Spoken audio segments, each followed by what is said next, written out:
আমাদের সকিনা আপা এখন লাউ কাটবে, পেঁয়াজ টেজ কাটতেছে সকিনা আপা।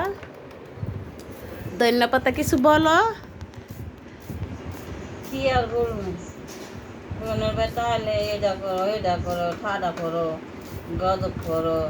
তারপরে বোনের বেটা এসে যদি একটা কিছু খাইতে চাই, কত আগে কাম করে লো, কাম না করলে খানা নাই।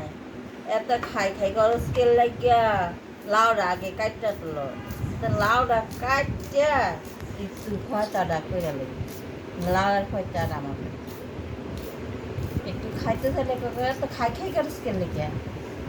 তো এই তো বোনের এগুলা নিয়ে তার ধর্ম পালন করে। তো বোনের বাড়িতে আগে মাসে খায়নি, তাই আমার পেঁয়াজ খাইবার দিছে, লাউ খাইবার দিছে। ভাই একটু আপনারা বিচারটা করেন আর লাইক কমেন্ট শেয়ার করে দিয়েন।